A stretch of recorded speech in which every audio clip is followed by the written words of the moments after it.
ಸೋನಮ್ ವಾಂಗ್ಚುಕ್ ಪರ ನಿಂತ್ಕೊಂಡಿದ್ವಿ, ನನಗೆ ಆ್ಯಂಟಿ ನ್ಯಾಷನಲ್ ಅಂತ ಇವತ್ತು ಮಾತಾಡ್ತಿದ್ದಾರೆ. ಒಳ್ಳೆಯದು, ನಾವೆಲ್ಲ ಆ್ಯಂಟಿ ನ್ಯಾಷನಲ್ಸು. ಯಾರು ಇವತ್ತು ಪ್ರಶ್ನೆ ಮಾಡ್ತಾರೆ ನೀವು ಕರೀರಿ ಆ್ಯಂಟಿ ನ್ಯಾಷನಲ್ ಅಂತ.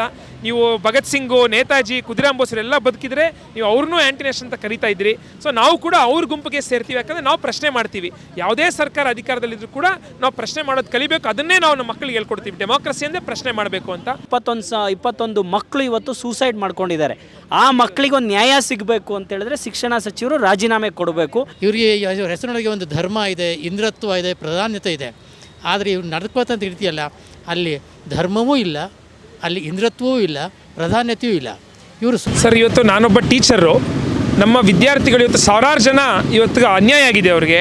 ಅವರು ಇವತ್ತು ನೀಟ್ ಎಕ್ಸಾಮ್ ಇದೇನಿದೆಯಲ್ಲ, ಇದೊಂದು ದಂಧೆ ಆಗೋಗ್ಬಿಟ್ಟಿದೆ. NTA ಒಳಗಡೆ ಇರೋರೇ ಕ್ವಶ್ಚನ್ ಪೇಪರ್ನ ಲೀಕ್ ಮಾಡಿರೋದು ಎಲ್ಲರಿಗೂ ಗೊತ್ತಿದೆ. ಇವತ್ತು ನಮ್ಮ ವಿದ್ಯಾರ್ಥಿಗಳ ಅನ್ಯಾಯ ಆಗಬೇಕಾದ್ರೆ ನಾನೊಬ್ಬ ಟೀಚರ್ ಆಗಿ ಇವತ್ತು ಈ ಪ್ರತಿಭಟನೆಗೆ ಬಂದಿದ್ದೀನಿ. ಆಮೇಲೆ ಪ್ರತಿಭಟನೆ ಬಂದಾದಮೇಲೂ ಕೂಡ ಇವತ್ತು ನನ್ನ ಸೋಷಲ್ ಮೀಡಿಯಾ ಅಕೌಂಟಿಗೆ ಬಂದು ಹಲವಾರು ಜನ ಇದು ಆ್ಯಂಟಿ ನ್ಯಾಷನಲ್ ಅಂತ ಮಾತಾಡ್ತಿದ್ದಾರೆ. ನಾನು NTA ಕಂಡೆಮ್ ಮಾಡಿ ಸೋನಮ್ ವಾಂಗ್ಚುಕ್ ಪರ ನಿಂತ್ಕೊಂಡಿದ್ವಿ, ನನಗೆ ಆ್ಯಂಟಿ ನ್ಯಾಷನಲ್ ಅಂತ ಇವತ್ತು ಮಾತಾಡ್ತಿದ್ದಾರೆ. ಒಳ್ಳೆಯದು, ನಾವೆಲ್ಲ ಆ್ಯಂಟಿ ನ್ಯಾಷನಲ್ಸು. ಯಾರು ಇವತ್ತು ಪ್ರಶ್ನೆ ಮಾಡ್ತಾರೆ ನೀವು ಕರೀರಿ ಆ್ಯಂಟಿ ನ್ಯಾಷನಲ್ ಅಂತ. ನೀವು ಭಗತ್ ಸಿಂಗು, ನೇತಾಜಿ, ಖುದಿರಾಮ್ ಬೋಸ್ರೆಲ್ಲ ಬದುಕಿದ್ರೆ ನೀವು ಅವ್ರನ್ನೂ ಆ್ಯಂಟಿ ನ್ಯಾಷನಲ್ ಅಂತ ಕರೀತಾ ಇದ್ರಿ. ಸೊ ನಾವು ಕೂಡ ಅವ್ರ ಗುಂಪಿಗೆ ಸೇರ್ತೀವಿ, ಯಾಕಂದರೆ ನಾವು ಪ್ರಶ್ನೆ ಮಾಡ್ತೀವಿ. ಯಾವುದೇ ಸರ್ಕಾರ ಅಧಿಕಾರದಲ್ಲಿದ್ದರೂ ಕೂಡ ನಾವು ಪ್ರಶ್ನೆ ಮಾಡೋದು ಕಲಿಬೇಕು. ಅದನ್ನೇ ನಾವು ನಮ್ಮ ಮಕ್ಕಳಿಗೆ ಹೇಳ್ಕೊಡ್ತೀವಿ. ಡೆಮೋಕ್ರಸಿ ಅಂದರೆ ಪ್ರಶ್ನೆ ಮಾಡಬೇಕು ಅಂತ. ಈಗ ನಾವು ಪ್ರಶ್ನೆ ಮಾಡೋದೇ ಇವತ್ತು ದೇಶದ್ರೋಹ ಆದರೆ ಒಳ್ಳೆಯದು. ದೇಶ ಪ್ರೇಮಿಗಳೆಲ್ಲ ಎಲ್ಲಿದ್ದಾರೆ ನಮ್ಗೆ ಗೊತ್ತಿತ್ತು. ದೇಶ ಪ್ರೇಮಿಗಳೆಲ್ಲ ಕೂತ್ಕೊಂಡು ಸೋಷಲ್ ಮೀಡಿಯಾದಲ್ಲಿ ಸ್ಕ್ರಾಲ್ ಮಾಡ್ತಾ ಇದ್ದಾರೆ, ಅಲ್ಲಿ ಕೂತ್ಕೊಂಡು ಕಮೆಂಟ್ ಆಗ್ತಿದ್ದಾರೆ, ಅಥವಾ ಇವತ್ತು ಅವರು ದೇವಸ್ಥಾನಗಳನ್ನ ದರೋಡೆ ಮಾಡ್ತಾ ಇದ್ದಾರೆ, ಅಥವಾ ಇವತ್ತು ಸಾವಿರಾರು ಜನ, ನೂರಾರು ಜನ ವಿದ್ಯಾರ್ಥಿಗಳು ಸೂಸೈಡ್ ಮಾಡ್ಕೊಳ್ತೀವಿ ಸುಮ್ಮನೆ ಕೂತ್ಕೊಂಡಿದ್ದಾರೆ. ಅವರು ಒಬ್ಬ ಪ್ರಧಾನಿಗೋ ಇಲ್ಲ ಯಾರೋ ಒಬ್ರಿಗೆ ಗುಲಾಮರಾಗಿದ್ದಾರೆ. ಸೊ ಅವರೇ ದೇಶ ಪ್ರೇಮಿಗಳಾದರೆ ಆಗಲಿ, ನಾವೆಲ್ಲ ದೇಶ ವಿರೋಧಿಗಳೇ ಆಗಿರ್ತೀವಿ. ನಾವು ಪ್ರಶ್ನೆ ಮಾಡ್ತೀವಿ. ನಮ್ಮ ದೇಶದ ಏಳಿಗೆಗೋಸ್ಕರ, ನಮ್ಮ ವಿದ್ಯಾರ್ಥಿಗಳ ಭವಿಷ್ಯಕ್ಕೋಸ್ಕರ ನಮ್ಮನ್ನು ನೀವು ಏನು ಬೇಕಾದ್ರೂ ಕರೀರಿ. ಈ ಥರ ಹೋರಾಟಗಳು ಇನ್ನೆಚ್ಚು ಈ ದೇಶದಲ್ಲಿ ಬರುತ್ತೆ ಅನ್ನೋದು ನಾನು ಹೇಳ್ತಾ, ನಮ್ಮ ಹಲವಾರು ಜನ ವಿದ್ಯಾರ್ಥಿಗಳು ಕೂಡ ರಸ್ತೆಗೆ ಬರ್ತಾ ಇದ್ದಾರೆ. ಯುವ ಜನರು ಇವತ್ತು ಬೀದಿಗಿಳಿದು ಹೋರಾಟ ಮಾಡ್ತಾ ಇದ್ದಾರೆ. ಈ ಒಂದು ಅಕೌಂಟಬಿಲಿಟಿ ನಮಗೆ ಬೇಕು. ನೀವು ಗಮನಿಸ್ತಾ ಇರ್ಬೋದು, ನೀಟು ಸ್ಟಾರ್ಟ್ ಆಗಿದ್ದಾಗ ನಾವು ವಿರೋಧ ಮಾಡಿದ್ವಿ AIDS ವಿದ್ಯಾರ್ಥಿ ಸಂಘಟನೆಯಿಂದ. ಇದೊಂದು ಕೋಚಿಂಗ್ ಮಾಫಿಯಾ ಆಗುತ್ತೆ, ದೊಡ್ಡ ದೊಡ್ಡ ಹಗರಣಗಳು ಬರುತ್ತೆ, ಒಂದು ಇಂಡಸ್ಟ್ರಿ ಆಗುತ್ತೆ ಅಂಥೇಳಿ. ಇವತ್ತು ಕೋಚಿಂಗ್ ಮಾಫಿಯಾದ ಇಂಡಸ್ಟ್ರಿ 78,000 ಕೋಟಿ ಇದೆ ಇವತ್ತು ಬರೀ ನೀಟು JEE. ನೆಕ್ಸ್ಟು ಇನ್ನೊಂದು 5-6 ವರ್ಷಕ್ಕೆ ಅದು 1.5 ಲಕ್ಷ ಕೋಟಿಗೆ ಮುಟ್ಟುತ್ತೆ. ಇವತ್ತು ಈ ಕೋಚಿಂಗ್ ಇಂಡಸ್ಟ್ರಿ ಲಾಬಿಗೆ ಎಲ್ಲ ಪಕ್ಷದವರು, ಕಾಂಗ್ರೆಸ್ಸು, BJP, JDS ಎಲ್ಲರೂ ಬಿಸ್ನೆಸ್ ಮಾಡ್ತಾ ಇದ್ದಾರೆ. ಇದಕ್ಕೆ ನಾವು ಇವತ್ತು ಅಕೌಂಟಬಿಲಿಟಿ ಕೊಡಿ. ಒಂದು ಎಕ್ಸಾಮ್ ನೆಟ್ಟಿಗೆ ಮಾಡೋಕ್ಕಾಗಲ್ಲ ನಿಮಗೆ, ಇದನ್ನು ಮಾಡೋಕ್ಕಾಗಿಲ್ಲ. 21 ಮಕ್ಕಳು ಇವತ್ತು ಸೂಸೈಡ್ ಮಾಡ್ಕೊಂಡಿದ್ದಾರೆ. ಆ ಮಕ್ಕಳಿಗೆ ಒಂದು ನ್ಯಾಯ ಸಿಗಬೇಕು ಅಂತೇಳಿದ್ರೆ ಶಿಕ್ಷಣ ಸಚಿವರು ರಾಜೀನಾಮೆ ಕೊಡಬೇಕು. ಹಾಗೆಯೇ ಅದನ್ನು ಕಂಡಕ್ಟ್ ಮಾಡೋದು ನ್ಯಾಷನಲ್ ಟೆಸ್ಟಿಂಗ್ ಏಜೆನ್ಸಿ ಅಂತೇಳಿ. ಅದರಲ್ಲಿ ಒಬ್ಬ ಶಿಕ್ಷಣ ತಜ್ಞರಿಲ್ಲ, ಒಬ್ಬ ಎಜುಕೇಷನಿಸ್ಟ್ ಇಲ್ಲ, ಒಬ್ಬದು ಸ್ಟೇಟು ಡಿಫ್ರೆಂಟ್ 30 ಸ್ಟೇಟ್ಸ್ ಇದೆ, ಡಿಫ್ರೆಂಟ್ ಸ್ಟೇಟ್ ಒಬ್ಬ ರೆಪ್ರೆಸೆಂಟೇಟಿವ್ ಇಲ್ಲ. ಸೊ ಅದನ್ನು ಅಬಾಲಿಷ್ ಮಾಡಿ ಎಜುಕೇಷನ್ನ ಕರೆಕ್ಟಾಗಿ, ಎಕ್ಸಾಮ್ನ ಕರೆಕ್ಟಾಗಿ ಕಂಡಕ್ಟ್ ಮಾಡಿ ಅಂತೇಳಿ ಡಿಮ್ಯಾಂಡ್ ಮಾಡಿ ನಾವಿಲ್ಲಿ ಹೋರಾಟ ಮಾಡ್ತಾಯಿದ್ದೀವಿ. ಈ ಹೋರಾಟ ಇಲ್ಲಿಗೆ ನಿಲ್ಲಲ್ಲ ಸರ್. ಇವತ್ತು ನಾವು ಹಚ್ತಾ ಇದ್ದೀವಿ, ಹೋರಾಟದ ಕಿಡಿಯನ್ನು ನಾವು ಇವತ್ತು ಹಚ್ತಾ ಇದ್ದೀವಿ. ಈಗಾಗಲೇ NTA ಏನು ಕಂಡಕ್ಟ್ ಮಾಡ್ತಾ ಇದ್ದಾರೆ ಎಕ್ಸಾಮು, 75 ಕ್ವಶನ್ ಪೇಪರ್ಗಳನ್ನ ಲೀಕ್ ಮಾಡಿದ್ದಾರೆ. ಈ ವರ್ಷ ಏನು ನೀಟ್ ಹಗರಣ ಆಗಿದೆ, 22 ಜನ ವಿದ್ಯಾರ್ಥಿಗಳು ಸೂಸೈಡ್ ಅಟೆಂಪ್ಟ್ ಕೂಡ ಮಾಡಿದ್ದಾರೆ. ಇದಕ್ಕೇನು ಕೂಡ ಧರ್ಮೇಂದ್ರ ಪ್ರಧಾನ್ ಅವರು ಏನೂ ಮಾತಾಡ್ತಾ ಇಲ್ಲ ಇದ್ರ ಬಗ್ಗೆ. ಸೊ ಇದನ್ನು ಬೆಂಬಲಿಸ್ತಾ ಇವತ್ತೇನು ಎಜುಕೇಷನ್ ಸಿಸ್ಟಮ್ ಫೇಲ್ ಆಗಿದೆ, ಇದು ಈ ರೀತಿ ಇರಬಾರ್ದು. ಎಜುಕೇಷನ್ ಸಿಸ್ಟಮ್ ಒಳ್ಳೆ ವಿದ್ಯಾರ್ಥಿಗಳ ಪರವಾಗಿರಬೇಕು. ಇವತ್ತೇನು 22 ಲಕ್ಷ ಜನ ವಿದ್ಯಾರ್ಥಿಗಳು ಈ ನೀಟ್ ಎಕ್ಸಾಮ್ನ ಬರಿತಾ ಇದ್ದಾರೆ, ಅವ್ರುಗಳ ಪರವಾಗಿರಬೇಕು ಅಂತ ಹೇಳಿ ಸೋನಮ್ ವಾಂಗ್ಚುಕ್ ಸರ್ ಅವರು ಹಂಗರ್ ಸ್ಟ್ರೈಕ್ ಮಾಡ್ತಾ ಇದ್ದಾರೆ. ಸೊ ಅದನ್ನು ಇವತ್ತು ಕಣ್ಣಮ್ ಮಾಡಿ ಏನು ಅದನ್ನು ಮುರಿಯೋ ನಿಟ್ಟಿನಲ್ಲಿ ಇವತ್ತು ಅವರನ್ನು ಕೂಡ ಕರ್ಕೊಂಡು ಹೋಗಿದ್ದಾರೆ, ಹಾಸ್ಪಿಟಲೈಸ್ಡ್ ಮಾಡಿದ್ದಾರೆ. ಅವರು ನಾವು ವಿದ್ಯಾರ್ಥಿ ಜೊತೆಗಳಿಗೆ ಇರ್ತೀವಿ ಅಂತ ಹೇಳಿದ್ರು ಕೂಡ. ಸೊ ಇಲ್ಲಿ ನಾವೆಲ್ಲ ಕೂಡ ಸೇರಿದ್ದೀವಿ, ಅವ್ರ ಜೊತೆಗೆ ನಾವು ನಿಂತ್ಕೋತಾ ಇದ್ದೀವಿ ಅಂತ ಹೇಳಿ. ಸೊ ಈ ಮೂಲಕ ನಾವು ಸೋನಮ್ ವಾಂಗ್ಚುಕ್ ಜೊತೆಗೆ ಮತ್ತು ಅದೇನು ಸ್ಟೂಡೆಂಟ್ ಆ್ಯಕ್ಟಿವಿಸ್ಟ್ಗಳೆಲ್ಲ ಕೂಡ ಇದ್ದಾರೆ, ಅವ್ರ ಜೊತೆಗೆಲ್ಲ ಕೂಡ ನಾವು ನಿಂತಿದ್ದೀವಿ ಸರ್. ಇವತ್ತು ನಾವೆಲ್ಲರೂ ಕೂಡ ಫ್ರೀಡಮ್ ಪಾರ್ಕ್ನಲ್ಲಿ ಸೇರಿದ್ದೀವಿ.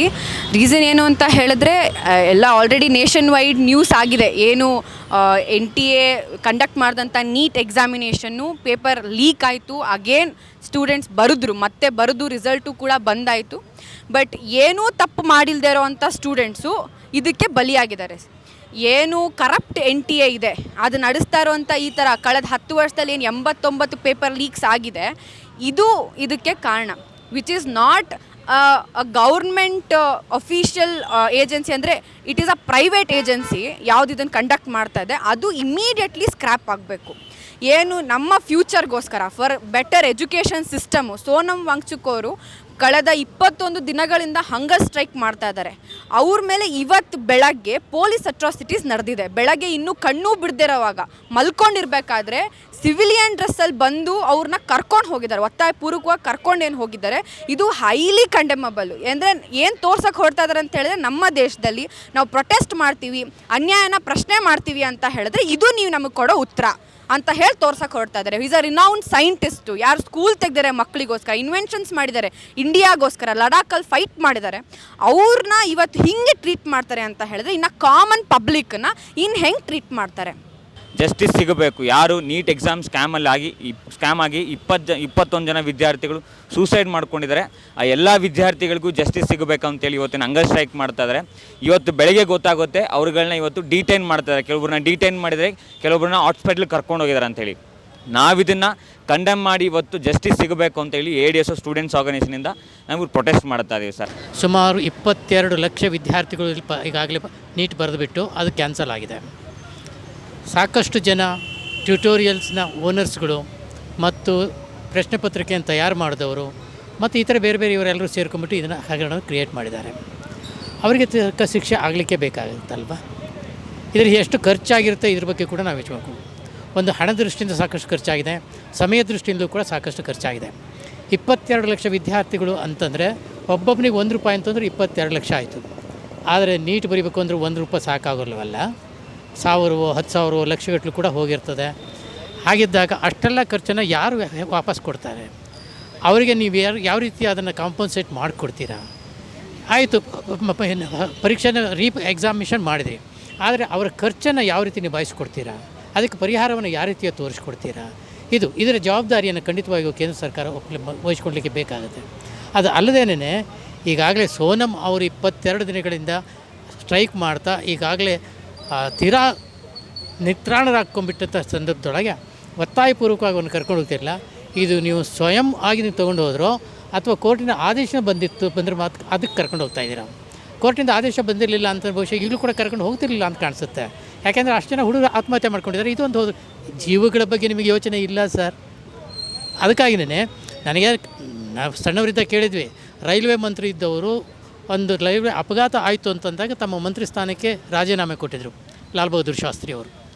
ಆದರೆ ಈ ಪ್ರಧಾನಿ ಇದಾರಲ್ಲ ಅವರು, ಧರ್ಮೇಂದ್ರ ಪ್ರಧಾನ್ ಅಂತ, ಇವರಿಗೆ ಹೆಸರಿನೊಳಗೆ ಒಂದು ಧರ್ಮ ಇದೆ, ಇಂದ್ರತ್ವ ಇದೆ, ಪ್ರಾಧಾನ್ಯತೆ ಇದೆ. ಆದರೆ ಇವ್ರು ನಡ್ಕೋತಂಥ ರೀತಿಯಲ್ಲ, ಅಲ್ಲಿ ಧರ್ಮವೂ ಇಲ್ಲ, ಅಲ್ಲಿ ಇಂದ್ರತ್ವವೂ ಇಲ್ಲ, ಪ್ರಾಧಾನ್ಯತೆಯೂ ಇಲ್ಲ. ಇವರು ಸ್ವತಂತ್ರವಾಗಿ ಕೆಲಸನೇ ಮಾಡ್ತಾ ಇಲ್ಲ ಅಂತ ಅನಿಸುತ್ತೆ. ಹೇಗೇನಾರು ಇದ್ದಿತ್ತು ಅಂದರೆ ಮೌಲ್ಯ ಆಗಿರ್ತಕ್ಕಂಥ ರಾಜಕಾರಣ ಮಾಡ್ತಾಯಿದ್ರು ಅಂತಂದರೆ ತಾವಾಗೇ ಅವ್ರು ರಾಜೀನಾಮೆ ಕೊಡ್ತಾಯಿದ್ರು. ಒಂದು ವೇಳೆ ಅವ್ರಿಗೆ ಮನಸ್ಸಿದ್ರು ಕೂಡ ಕೊಡಲಿಲ್ಲ ಅಂತ ಬೇರೆ ಯಾರೋ ಅದನ್ನು ನಿಯಂತ್ರಣ ಮಾಡ್ತಿರ್ಲಿಕ್ಕೆ ಬೇಕಾಗುತ್ತೆ ಅಂತ. ಒಟ್ಟಿನಲ್ಲಿ ಹೇಳಬೇಕಾಗಿರೋದು ಏನು ಅಂತಂದರೆ, ಈ ಸರ್ಕಾರ ಒಂದು ರೀತಿಯ ಅಮಾನವೀಯವಾಗಿರ್ತಕ್ಕಂಥ ಅವಮಾನಕರವಾಗಿರ್ತಕ್ಕಂಥ ರೀತಿಗಳನ್ನು ನಡ್ಕೊಂಡಾಗಿದೆ. ಆದ್ದರಿಂದ ನಾವು ಇದನ್ನು ವಿರೋಧಿಸಲಿಕ್ಕೆ ಬೇಕಾಗುತ್ತೆ ಅಂತ ಅಂದ್ಕೊಂಡಿದ್ದೇನೆ.